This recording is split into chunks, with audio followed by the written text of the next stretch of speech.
Friends, welcome back to my channel. আমার চ্যানেলে সকলকে স্বাগত। আমার ছোট চ্যানেল সাবস্ক্রাইব করে নিও, তাহলে সাবস্ক্রাইব করে নিলে আমার যেগুলো এডুকেশন রিলেটেড যে ভিডিওগুলো আপলোড দেব তোমাদের, সেগুলো কাজে লাগবে এবং সহজে তোমাদের কাছে আসবে। আজকে আমি যে বিষয়টি নিয়ে আলোচনা করতে চাইছি, বিষয়টি হলো তৎপুরুষ সমাস। এর আগের 3টে ভিডিও অলরেডি আমি সমাস সম্পর্কে কিছুটা আলোকপাত করেছি। তাছাড়া দ্বন্দ্ব সমাস এবং কর্মধারার সমাস সম্পর্কে অলরেডি আলোচনা করছি, সেগুলো আমার ডেসক্রিপশন বক্সে দেওয়া থাকবে। আজকে আমি তৎপুরুষ সমাস নিয়ে আলোচনা করব। সমাসটা একটু বড় পার্ট ব্যাকরণের। সমাসটা একটু যদি ভালোভাবে বুঝে নাও, বিশেষ করে উদাহরণগুলো যদি অনুশীলন করো, টাইম বের করে, তাহলে সমাস কোনোদিনই আটকাবে না। ঠিক আছে, তৎপুরুষ সমাস কাকে বলে? যে সমাসে পূর্ব পদে থাকা করণ, কর্ম এবং অধিকরণ প্রভৃতি বিভক্তি লোপ পেয়ে উত্তরপদ বা পরপদের অর্থ প্রাধান্য পায় বা প্রতীয়মান হয়, সেই সমাসকে বলা হয় তৎপুরুষ। তৎপুরুষ সমাসের অনেক উপসমাস বা উপশ্রেণী আছে। যেমন উপশ্রেণীগুলো কি? কর্ম তৎপুরুষ সমাস, করণ তৎপুরুষ সমাস, অপাদান তৎপুরুষ সমাস, অধিকরণ তৎপুরুষ সমাস, নং তৎপুরুষ সমাস।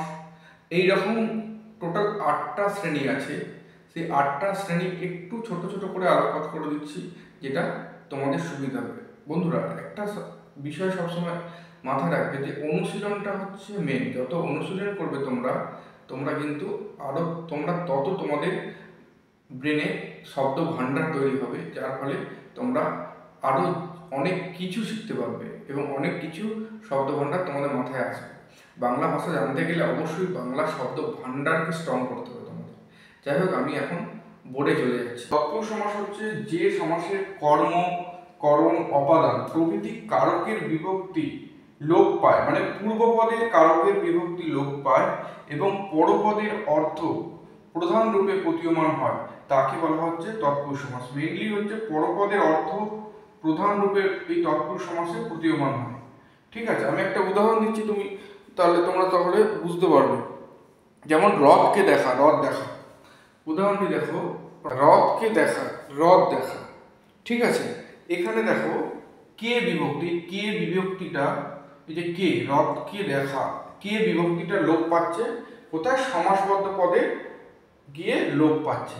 তাহলে এই সমাসকে বলা হচ্ছে তৎপুরুষ সমাস।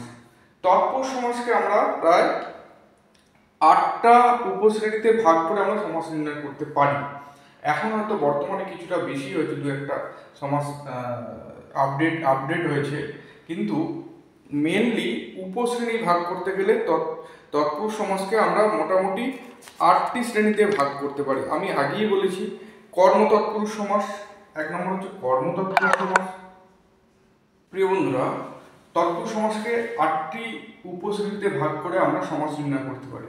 একটা হচ্ছে কর্মতৎপুরুষ সমাস, 2 নম্বর হচ্ছে করণ তৎপুরুষ সমাস, 3 নম্বর হচ্ছে অপাদান তৎপুরুষ সমাস, 4 নম্বর সম্বন্ধ তৎপুরুষ সমাস, 5 নম্বর অধিকরণ তৎপুরুষ সমাস, নিমিত্ত তৎপুরুষ সমাস, নং তৎপুরুষ সমাস, উপপদ তৎপুরুষ সমাস। এইবার এই উপশ্রেণীগুলো একটু ছোট ছোট করে বুঝে নাও, তাহলে তোমাদের খুব ইজি হবে। বন্ধুরা, কর্মতৎপুরুষ সমাস, কর্মতৎপুরুষ সমাসের যে সমসমান পদ আছে, একটা হচ্ছে পূর্বপদ আর একটা হচ্ছে উত্তরপদ।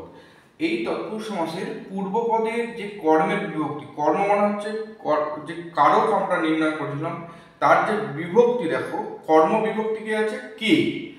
আমরা কর্মকারক নির্ণয় করার সময় কি হয়েছে? কি বা কে দিয়ে প্রশ্ন করলে কর্মকারক হয়, তেমনি কর্মের যে বিভক্তি সেটা লোপ পেলে সেটা হচ্ছে তৎপুরুষ সমাস হয়। দেখো, পূর্বপদের বিভক্তি কে যদি লোপ পায় তখন সেই এবং পরপদের অর্থকে প্রধান রূপে প্রতীয়মান হয়, তখন তাকে কর্মতৎপুরুষ সমাস বলা হয়।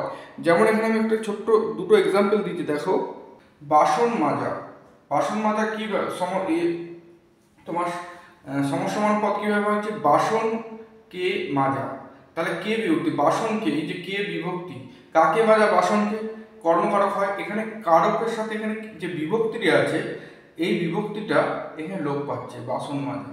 তারপর লুচিকে ভাজা, লুচি ভাজা, তাহলে লুচি ভাজা যদি সমাস ভাঙতে বলে তখন লুচিকে ভাজা, তাহলে এই যে কে বিভক্তি, এখানে লোপ পাচ্ছে, তাই এটা কর্ম তৎপুরুষ সমাস। এখানে কর্মের যে বিভক্তিটা লোপ পাচ্ছে পূর্বপদে, সেই তৎপুরুষ সমাসকে বলা হচ্ছে কর্ম তৎপুরুষ সমাস। এরপর চলে যাবো আমরা করণ তৎপুরুষ সমাসের সমসমান যে পূর্ব পদটি থাকে, সেই পূর্ব পদের করণ কারকের যে বিভক্তি, কি বিভক্তি থাকে? এ এবং তে বিভক্তি, এবং অনুসর্গ কি থাকে? দ্বারা এবং দিয়া প্রভৃতি যে অনুসর্গগুলো পূর্বপদে লোপ পায়, মানে করণ কারক যখন নির্ণয় করি তার যে বিভক্তিগুলো লোপ পায় এবং পরপদের অর্থ প্রতীয়মান হয় বা প্রধান রূপে উঠে আসে, তখন সেই সমাসকে বলা হচ্ছে করণ তৎপুরুষ সমাস। দেখো, করণ তৎপুরুষ সমাসের দুটো এক্সাম্পল দিয়েছি, পাথর দ্বারা চাপা, পাথর চাপা, এরকম অনেক আছে, এগুলো ভাঙতে হয়। পাথর চাপা আশাহত, এই দুটো উদাহরণ দিয়ে তোমাদের আমি সহজে বুঝিয়ে দিচ্ছি। দেখো, পাথর চাপা এটা কিভাবে ভেঙেছি? শুধু সমসমান পদের দ্বারা পাথর দ্বারা চাপা, তাহলে এই যে দ্বারা অনুসর্গ, এই দ্বারা অনুসর্গটা সমাসবদ্ধ পদে লোপ পাচ্ছে, পাথর চাপা। তারপরে আশাহত, আশার দ্বারা হত, মানে অর্থ অনুযায়ী কিন্তু সমাস হচ্ছে, কিন্তু আশার দ্বারা হত, দ্বারা অনুসর্গটা লোপ পাচ্ছে সমাসবদ্ধ পদে। ঠিক আছে, এছাড়া করণ তৎপুরুষ সমাসে আরও অনেক উদাহরণ আছে, আমি বলি। দেখো, ছায়া ঘেরা, ছায়া দ্বারা ঘেরা, নজরবন্দি, নজর দ্বারা বন্দি। ঠিক আছে, চিন্তাম্বিতা, দেখো আমি চিন্তাম্বিতা, চিন্তা দ্বারা চিন্তাম্বিতা। ঠিক আছে, এরপর আমি চলে যাব করণ তৎপুরুষ সমাসের অপাদান তৎপুরুষ সমাস কখন বলবো? অপাদান তৎপুরুষ সমাস সমসমান পদ, যে পূর্ব পদটি আছে, পূর্বপদ অপাদান কারকের বিভক্তি থেকে হইতে প্রভৃতি লোপ পায় এবং পরপদের অর্থ, মানে উত্তর পদের অর্থ প্রাধান্য পায়, তখন তাকে বলা হয় অপাদান তৎপুরুষ সমাস। অপাদান তৎপুরুষ সমাসের এক্সাম্পল কি আছে? যে বৃন্তচ্যুত, বৃন্তচ্যুত এক নম্বরে উদাহরণ দিচ্ছি আমি। দেখো, বৃন্ত, ফ্রেন্ডস, অপাদান তৎপুরুষ সমাস কখন হবে? যে সমাসের পূর্বপদ অপাদান কারকের বিভক্তি, অপাদান কারকের কি বিভক্তি দেয়? থেকে হইতে। দেখো, কারক বিভক্তির সময় বন্ধুরা দেখো থেকে হইতে এই বিভক্তিগুলো অপাদান কারক আমরা বলতাম, মনে আছে? তেমনি সমাসের ক্ষেত্রে পূর্বপদ যদি অপাদান কারকের যে বিভক্তিগুলো থাকে, থেকে হইতে, এই বিভক্তিগুলো পূর্বপদে লোপ পায় এবং পরপদের অর্থ প্রাধান্য পায়, তখন তাকে বলা হয় অপাদান তৎপুরুষ সমাস। দেখো বন্ধুরা, আমি এখানে এক্সাম্পল দিচ্ছি। এক নম্বরে হচ্ছে বৃন্তচ্যুত, বৃন্ত থেকে চ্যুত, থেকে যে অনুসর্গটি আসছে, থেকে যে বিভক্তিটি আসছে, এখানে দেখো সমাসবদ্ধ পদে এটি লোপ পাচ্ছে। তারপর হচ্ছে তৎ হইতে ভব, ভব, তৎ হইতে ভব, তদ্ভব, তদ্ভবটাকে আমরা মাথা রেখে দেবো, তৎ হইতে ভব, মানে থেকে বিভক্তিটা এখানে লোপ পাচ্ছে। তারপর নেক্সট হচ্ছে স্নাতকোত্তর, স্নাতকোত্তর খুব ইম্পর্টেন্ট একটা জিনিস, এটা কিভাবে ভাঙবে? স্নাতক থেকে উত্তর, উত্তর মানে পরে, স্নাতকের পরে, সেটা হচ্ছে স্নাতকোত্তর, স্নাতক থেকে উত্তর। এরকম অনেক এক্সাম্পল আছে, আমি তবু বলে দিচ্ছি। যেন পরিজাত, পারি থেকে জাত।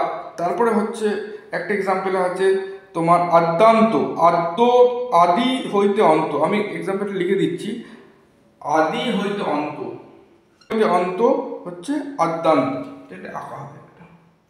তাহলে মাথায় রাখবে, অপাদান কারকের যে বিভক্তিগুলো সমাসের ক্ষেত্রে পূর্বপদ থেকে বিলুপ্ত হয়ে সমাসবদ্ধ পদে থাকে না, তখন যে সমাস হয় তাকে বলা হচ্ছে তৎপুরুষ সমাস। আমরা পরের সমাসে চলে যাব। পরের সমাসটা হচ্ছে অধিকরণ তৎপুরুষ সমাস। বন্ধুরা, অধিকরণ তৎপুরুষ সমাস হচ্ছে যে সমাসের পূর্বপদ অধিকরণের বিভক্তি যথা এ, অন্তস্থ প্রভৃতি বিভক্তি লোপ পায় এবং পরপদের অর্থ প্রতীয়মান হয় বা প্রাধান্য পায়, সেই সমাসকে বলা হচ্ছে অধিকরণ তৎপুরুষ সমাস।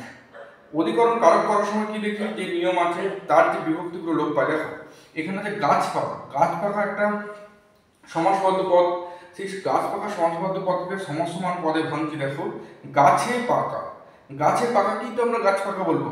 তাহলে গাছে যে এ বিভক্তি, দেখুন এ বিভক্তিটা এখানে ছয় একা, তাহলে এ যে গয়াকার ছয় একা, এর বিভক্তিটা দেখো সমাসবদ্ধ পদে লোপ পাচ্ছে, গাছ পাকা।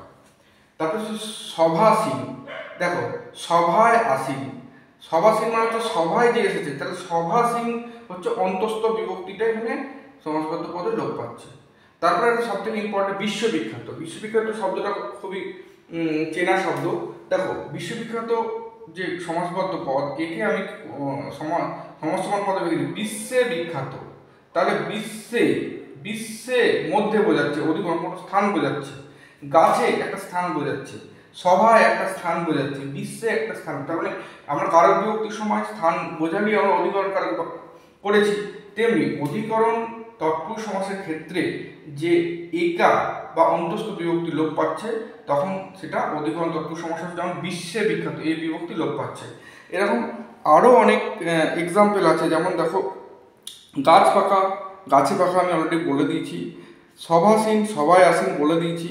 তারপরে হচ্ছে পাড়া বেড়ান, মানে পাড়ায় বেড়ানো, এটা একটা এক্সাম্পল হচ্ছে।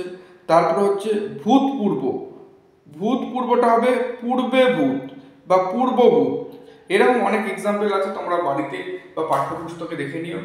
এরপর আমি চলে যাব পরের যে এক্সাম্পল, সেটা হচ্ছে সম্বন্ধ তৎপুরুষ সমাস।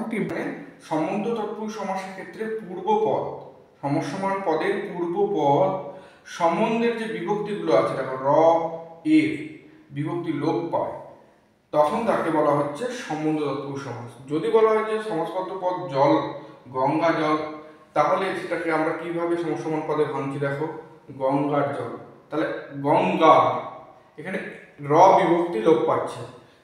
তারপর হচ্ছে রাজহংস, ইম্পর্টেন্ট হংসের রাজা, রাজহংস কিভাবে ভাঙছি, হংসের রাজা, রাজ মানে হাসিদের রাজা, সেই জন্য রাজহংস, হংসের রাজা, তাহলে সম্বন্ধ, একে অপরের সম্বন্ধযুক্ত।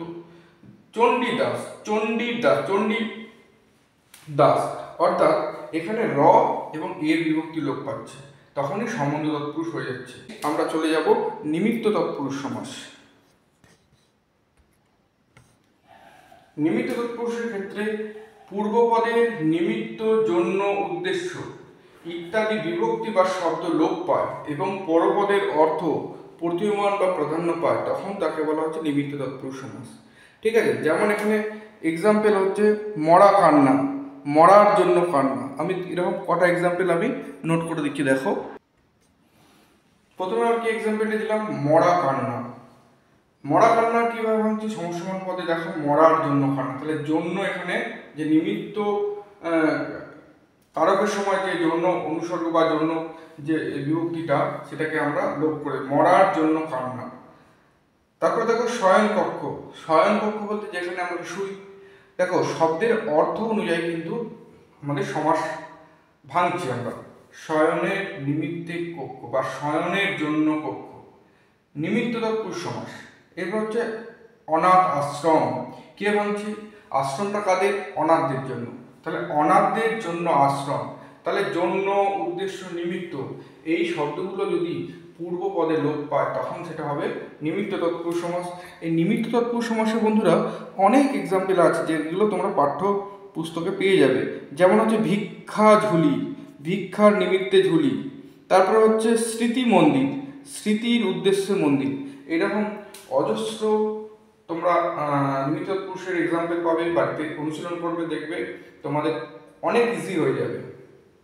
এরপর আমরা পরবর্তী যে সমাসটি আছে সেটা চলে যাবে উপপদ তৎপুরুষ সমাস। খুব তৎপুরুষ সমাস হলো যে তৎপুরুষ সমাসে উপপদের সঙ্গে কৃদন্ত পদের মিলন ঘটে, তখন যে তৎপুরুষ সমাস হয়, তখন তাকে বলা হয় উপপদ তৎপুরুষ সমাস। এবার জানতে হবে কৃদন্ত পদ কি। কৃদন্ত পদ হলো বন্ধুরা ধাতুর পরে যে প্রত্যয় বসে, তাকে বলা হচ্ছে কৃদন্ত কৃত প্রত্যয়, অর্থাৎ ধাতুর পরে যে প্রত্যয় বসে তাকে বলা হচ্ছে কৃত প্রত্যয়।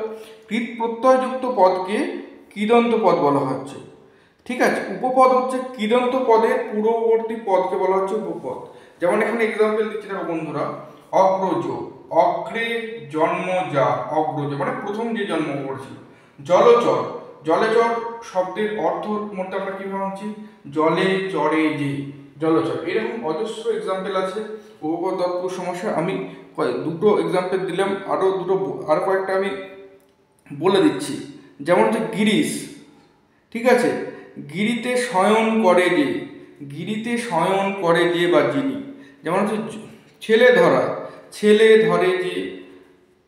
পেশকার, পেশ করে যে। তারপরে পথিকৃত, পথে চারণ করে যে বা যিনি, ঠিক আছে। সর্বজ্ঞ, যেমন সব জানেন যিনি, এরকম অনেক আছে। পঙ্কজ, পঙ্কে জন্মে যা, এরকম অনেক গুরুত্বপূর্ণ বা ইম্পর্টেন্ট সমাস আছে যেগুলো তোমরা পাঠ্যপুস্তকে পেয়ে যাবে, বা আমি পরবর্তী সময় অনেক ভিডিও দেবো উদাহরণের, তখন সেগুলো পেয়ে যাবে। এবং শেষ যে আমি তৎপুরুষ সমাসটা নিয়ে আলোচনা করব, সেটা হচ্ছে নং তৎপুরুষ সমাস। এটি ইম্পর্টেন্ট তৎপুরুষ সমাস, একটু বুঝে নাও।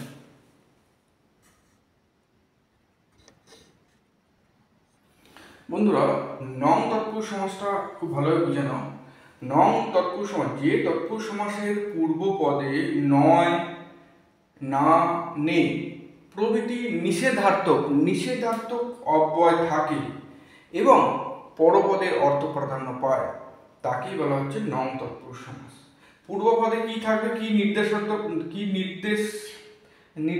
নিষেধার্থক শব্দ থাকবে, নয়, না এবং নেই, তা এবং পর বা উত্তর পদের অর্থ প্রাধান্য পাবে, তখন তাকে বলা হচ্ছে নং তৎপুরুষ সমাস। দেখো উদাহরণটা দেখো, অসুস্থটা কি বলবো, যারা সুস্থ নয় সুস্থ, দেখো নয় সুস্থ, অসুস্থ। তারপর অকাজ, যেটা কাজ নয় কাজ, অকাজ, না নিষেধার্থ। অচেনা, নয় চেনা, যিনি চেনা নয়, অর্থ অনুযায়ী আমরা ভাঙছি। ভাঙাটা অবশ্যই জানো, সমস্যমান পদের দ্বারা যেভাবে ভাঙছো, সেই ভাঙাটা তোমরা যদি একটা কনফিডেন্স নিয়ে চলে আসো অর্থ অনুযায়ী তোমাদের মধ্যে, তাহলে তোমাদের সমাস নিয়ে কোনো প্রবলেম হবে না, ঠিক আছে। যেমন অচেনা, নয় চেনা, এরকম অজস্র ভুড়ি তোমরা উদাহরণ পাবে। আমি তবু দু চারটে বলে দিচ্ছি। অনেক, নয় এক, অনাসৃষ্টি, নয় সৃষ্টি। তারপর হচ্ছে গড় হাজির, নয় হাজির। বেঠিক, নয় ঠিক, এরকম ভুড়ি এক্সাম্পল পাবে। যেমন বিদেশ, নয় দেশ, ঠিক আছে। নিখুঁত, নেই খুঁত বা নেই খুঁত।